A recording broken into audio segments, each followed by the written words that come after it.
the dates that, like the 24th and 25th, are already there as holidays, but they would need to put in the other holidays. Then this form has to be signed by the employee and by their immediate supervisor at the school. I know it says grant supervisor, but it's actually their school-based supervisor, and submitted to Ellen, because we have to submit it through finance because it's our budget that this is coming out of. I know I just threw a lot at you. Do you have questions about that in particular?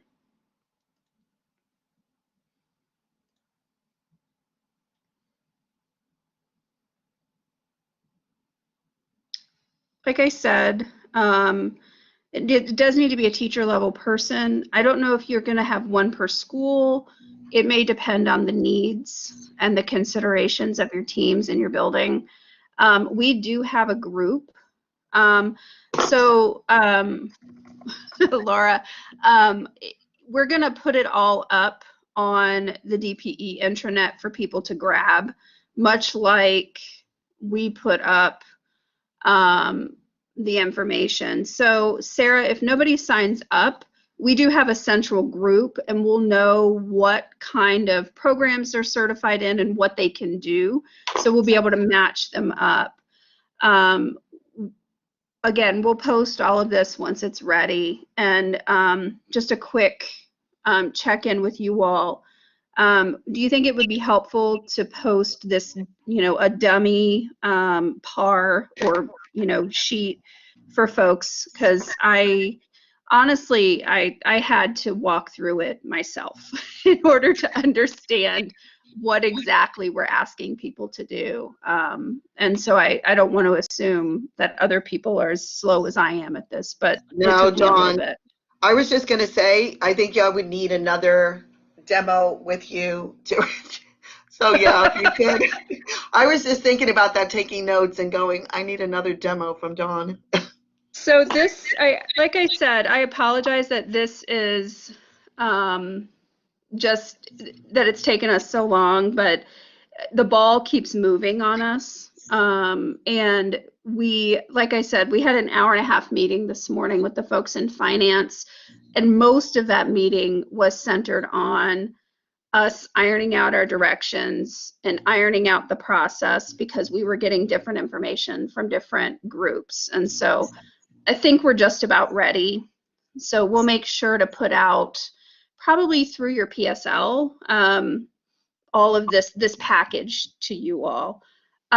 So my understanding is recovery services are not supposed to be provided during the school day. Debbie, is that wrong? I heard that earlier today and I wanted to double check. No, we can, what we've said, if at all possible, if they're able to embed the services during the school day, that would be great. If you could do it during an intervention time. I mean, I haven't been told that, that would be news to me. I haven't been told that this week, but what we've been telling folks is try to do the best you can if you can implement it during the school day. But some, it's pretty tough if you have a student that's fully provided, has full services, and you don't have a lot of time to work through that during the school day.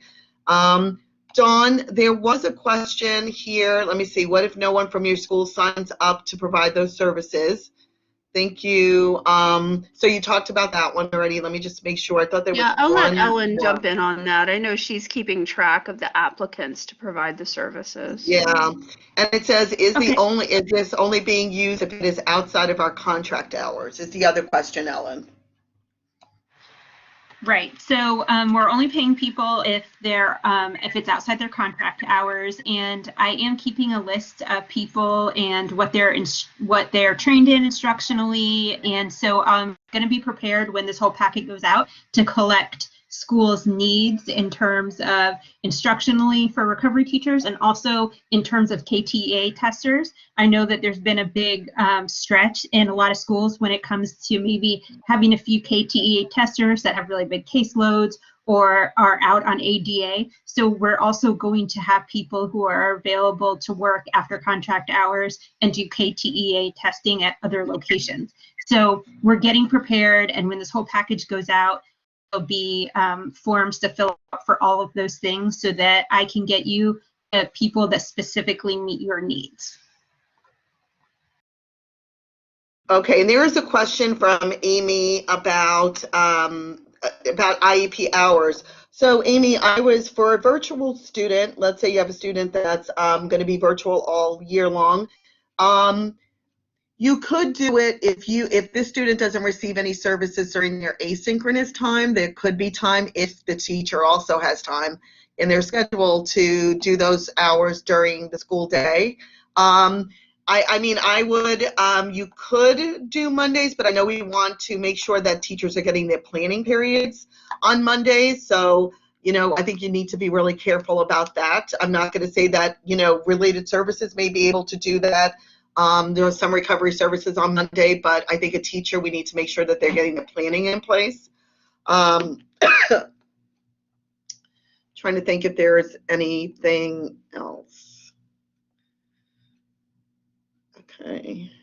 Are there any other questions? You may be able to ask questions now. I went back in. I think it's working, but if you raise your hand, we could see if we can hear you. If you have another question.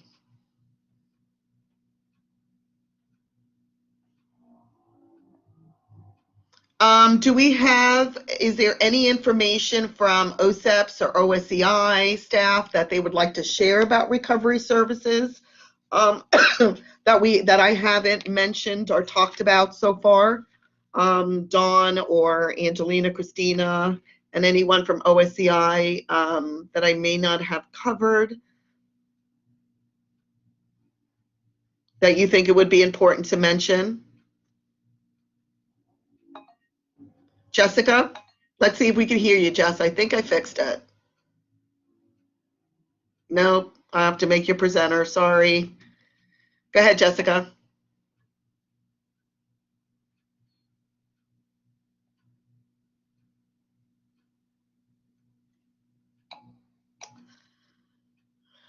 Oh, this is frustrating.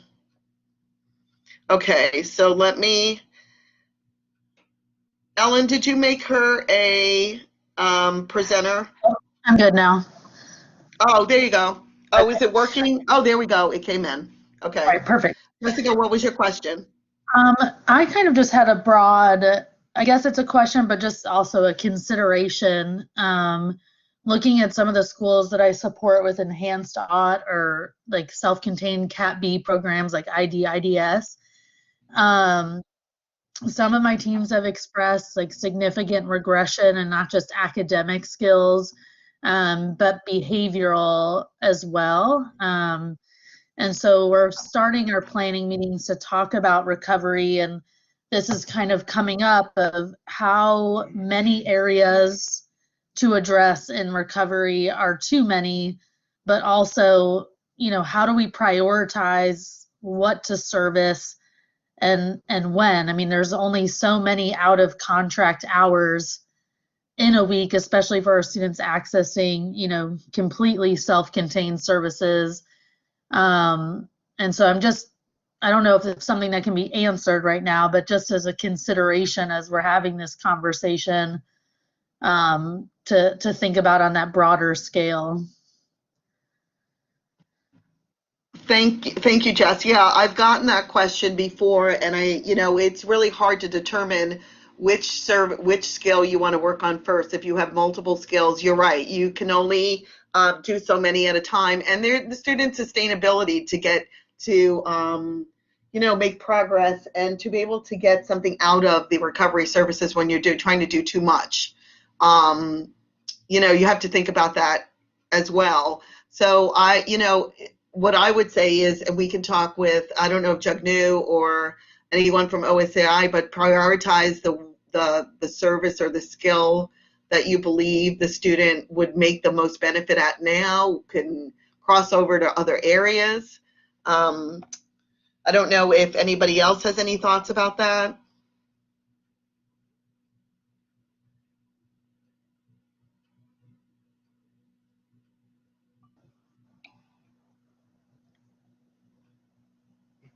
Yeah, and I guess it just makes me, Yeah, the rate of acquisition is good, and I just think of how it's serviced, like thinking about students that behaviorally are struggling in a small group setting. How do we replicate that during a recovery service so that they're making meaningful progress? But the other quick question is, if a student is not in a cohort that has returned, so if they're in group 5 and beyond, are they able to be in person for recovery services, or do the metrics limit that because we're not introducing new students to the building? Yeah, good question. So right now, we can only do the in-person for those students that we're able to do the in-service for, unless somebody else has any additional information. But I believe you will have to do those virtually until they're able to come back in the building. Let's see, some of our students with the most difficulty accessing virtual learning are showing the greatest regression. We have used our social worker for home visits, parent liaison to further communication, and contacted the families in a variety of ways. Are virtual recovery services actually going to help students who cannot fully access virtual? And that is a really good question. So what we're telling folks is, that's why I said you need to take a look at when you're determining what those recovery services are going to look like. You may decide that at this time it is not beneficial to start the recovery services right now. You may want to wait till the students in person. Or there is the possibility where you can also decide to redo the recovery services in the summer. Or we're also actually not able to have any of our staff members in the home yet. So that's not even an option yet for any of our, based on the health metrics, that's not an option yet. We're not doing any home-based or homebound in the home yet, meaning in person in the home. We are doing them virtual. So that may be something you have to think, that you would think about as a team and work through that with the family. The family may agree and say, yeah, more virtual is not going to make it any better. But we would like folks to think about, when you're determining recovery services, try to think about grouping students with similar needs so that we don't have all these individual sessions that need to be done. So if you could think about that. Ellie Ellie Stack, the coordinator from instruction, had also asked if you have any specific reading programs or math programs that a student is using, please let them know. So we will let Jugnu know, and anyone working with in OCI, if you have any programs that our students are going to require, we need to make sure that people are trained in those programs. And then again, if it's virtual versus in person, whether or not it can be still done that way. Did that answer your question about accessing virtual if it's not really working? Okay. Are there any other questions that we have? If a student okay, so let me just see. Jackie. Oh, Jackie, you had your hand up. Sorry. And then I'll get to the other question. Hi, thank you. We've already read through the 2 different documents that have come out, and what I think our staff is really looking for is some support on how to determine what those services might look like if we decide that they do qualify. I'm specifically looking at that lens of our students who already receive full-time special education, like our IDS or our PAC students, of being able to figure out how we determine if after-school weekend breaks is an appropriate time to provide that, and then how we document it, because I'm not sure that's clear in the documents. Yeah, so because it's really individualized, it depends on the student and the student's needs. So when you think about, Ellie and I, and we were talking about that, Denise, when she was talking with her preschool folks, about you need to take a look at that student and the needs of that student when you're determining how much time can they really do after school. Can they sustain, an extra 30-minute session? Is it once a week? Is it every other week? It's going to depend on the skill and the amount or the need for that recovery. Like, is this student, are you looking at 9 weeks, 8 weeks, 6 weeks? There's nothing that's going to say that you could say 9 weeks and then come back as an IEP team and say that, there's progress being made, but not enough progress yet that you would say, we're at the point where we should terminate or stop recovery services. You can extend them, you know, there's a lot of opportunities, but I would reach out to OSCI, reach out to the PSL, so we can talk through some of those cases. Reach out, you know, your related service providers will reach out to Judy. Preschool teachers can reach out to the program managers, and in Denise's group, and reach out to Tina, the BITS, the ABA coaches, so we can problem solve some of these cases. Because this is new territory we're charting on. We've never had to do this before, so I feel like there's more questions sometimes than there's answers to. We're just going to, you know, have to take it one case at a time. I saw there was a question okay, so Julie had asked, if a student just does not attend virtual classes, how does this impact the decision? Do you mean that the student's in person, Julie? No, I'm talking during the virtual. Some of our special ed students have not been accessing virtual instruction, therefore even collecting that data is going to be difficult. So, and I understand, like, obviously to provide these services in a virtual environment is not a good choice, because if they're not participating now, Right. giving them more of the same is pointless. But when you're actually going through and trying to find data and calculate it, they're obviously not making progress. They're definitely regressing, but it is because they're choosing not to attend school. So at what point, how does that impact our decision for whether or not we provide recovery services? Trying to think. Dawn, what are your thoughts about our students who are not participating? I think those are students that you may end up needing to not withhold, but delay beginning the recovery services until they're available. I'm not saying that would be the answer for every situation, but you know, each situation's a little bit different because it all depends on the kid. But that might be a situation where you wait or you add more services into the summer for that student. Yeah, I would agree. Angela had a question about, can the parent refuse recovery services? If so, how are we documenting it? Yeah, a parent can, just like they can refuse any service we propose in any IEP. So we need to propose what we believe, complete a prior written notice, and then we can indicate that the parent did not consent to the recovery services. And we just make sure we're documenting it in the IEP PWN, so that if they come back to us later on and say that, you know, their child's failing, he's not making progress, we have that information documented. There was another, let's see, there was a question that somebody said came up. If a teacher is interested in providing recovery services, what do they need to do? Ellen, do you want to cover that one? Oh, Ellen, you already did. Sorry, you got that one. Is transportation provided if the parent and guardian is unable? So we are working, Katie, with transport. We're trying to determine what to do with that, because we know transportation is very stretched right now. So we've been in, our director has been in communication, and we're, you know, if any cases come up, please let us know and we'll look at them case by case. But that was something that if you're going to do something after school, in most instances, we probably will get a parent who may need. And then in some cases, even if you're doing it before school, Denise?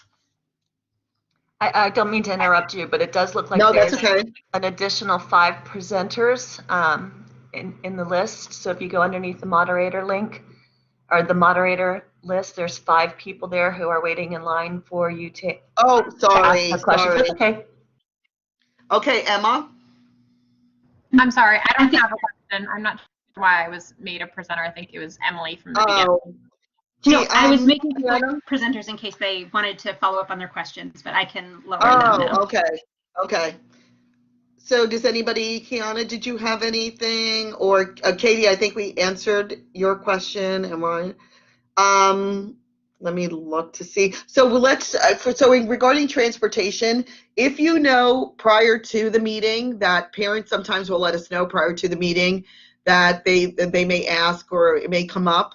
let us know. If it occurs during if you get that information, just let us know, and we'll look into it. We're going to be working with transportation to see, because I honestly, I don't, I'm not transportation, but I do know that that's going to come up as a question. We are going to have some families who are not going to be able to pick their students up. So until the cohorts come in, I don't know if there's going to be, like in secondary, there's those late bus days, but in elementary, we don't have that. So we'll stay tuned. We're getting more information on transportation. What is the difference between cohort 5 group and recovery services? Tara, I'm not sure. Is it because we were bringing back cohort 5 students, these students probably that had non-CAT, who were really struggling with instruction? So for me, that, even though they're coming back in group 5 because they're struggling with virtual, they still may require recovery services, if that makes sense. Okay, yeah, that makes sense. I just wasn't sure. We had just recently talked about it with our special ed team a few weeks ago, and we kind of made a list of kiddos who we thought would benefit from being back in the classroom, but I just wasn't sure what the difference was between that and then the recovery services. Right. Yeah. So it doesn't stop us from still providing recovery services for that student. Now, I think one of the things we didn't talk about, think about the interventions that some of your students may be receiving through Gen Ed, and if that is working, if you're doing any interventions or things are coming up that you're doing generally with all students, and that seems to be working, then you can continue to do that with the student. You don't need to take them out of that and then provide recovery services in place of that. If that is working, continue to use it. It's anything that's above and beyond what we're doing is something you would consider. And another thing that came up, and Jennifer Smetic reminds me of this, and I wrote a note about it, is if parents, you don't need to wait for a parent to ask for recovery services. If you believe that there is a student that requires recovery services, it's not an ask by the parent to hold an IEP meeting. And all recovery services need to take place inside an IEP meeting, the discussions. So just wanted to put that out there, because I know that some parents, are much more vocal than others. And if you really believe somebody needs the services, we need to make sure that we're providing them, that we're proposing services for them. Yeah, definitely, Dawn. It goes to equity, and just wanted to mention that. Dawn, can you think of anything else that we haven't mentioned? Or we've got about 7 more minutes left, and I just want to make sure that if we have any other questions or comments from anyone. I don't have anything. I just want to say thank you to everybody for all your work. And, the central office folks who've put all of this together. I know it's been a huge lift for you guys, and I know I haven't been available to work on it, but I see the great work that you're doing, so thank you. And school folks, you guys have the hardest job of all, and thank you all for coming this afternoon. Yeah, we appreciate all that you do every day, and we're going to go through this together. Remember, I was working with the group last week, and I had said to them, recovery services is not somebody's fault. Nobody did anything wrong. COVID happened, and this is part of us trying to provide support for students where they have the need, or they haven't recouped skills, or they've shown huge gaps in regression. So, people may be angry, but this is very different from compensatory. There's no failure on the part of anyone. Teachers have been working, administrators have been working so hard every day to meet the needs of students. So just thank you for all that you do. And please reach out if you have any questions. I'll set up another office hours for next Monday, and it'll just be for questions like we've been doing with the other ones. So we can do that. And I saw another question came across. Is there a timeline in which we need to identify kids who qualify, hold these meetings? So when your team determines or a parent asks, you would hold the meeting. Again, you may hold a meeting, and you may all decide that you still need some time to collect more data, and that is fine. But we don't have like a specific date that we were given, but we don't want to wait. If you know the student requires it, you want to start talking about it and seeing what you can do to provide those services. It's a good time to start now. You can also set up meetings when you come back from break, see how the students are doing. But we're not giving you, like, you have to have the IEP meetings done by this date. We're not setting a specific date because the state hasn't set a specific date. You really just need to look at the needs of the students. So we have 4 minutes left. Oh no, please ask questions. I always say questions, questions, questions. Did I miss a question? Let me see. Can any teacher come to the office hours? Yeah, I mean, the office hours are open. If you have a teacher that you believe, would benefit from coming to the office hours, that's fine. We've opened it up for leads and administrators first, but as you get questions from your teams, or, you can get the questions to the PSLs and we can try to get the answers back to you. But we will, like I said, I'll set up an office hours for next week, and then maybe another one once we come back from break, because I think once we get back from break, we'll have even more questions and things will come up.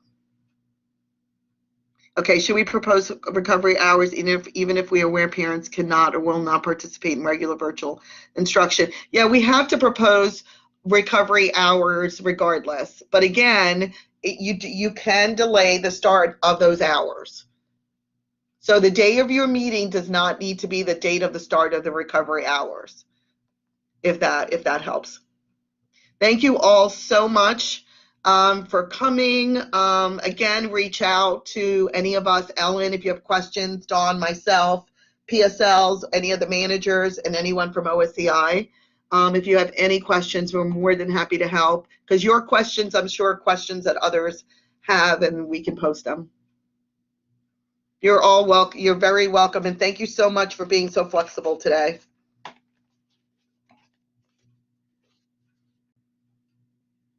And I will get the recording out to everyone so you can share it for anyone who wasn't able to come, or if you want to share it with your team as you're talking through it. You're welcome. Have a good afternoon, everyone.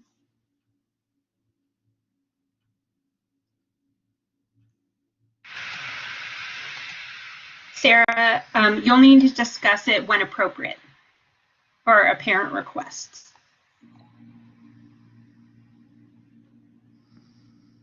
Oh yes, Sarah, you're right, Sarah. So if a parent, it's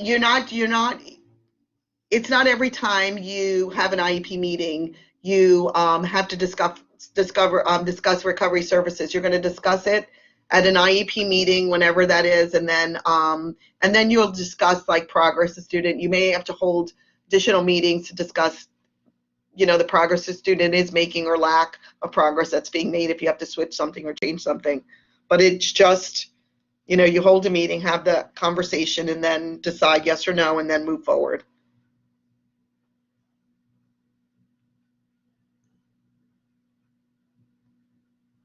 Thank you.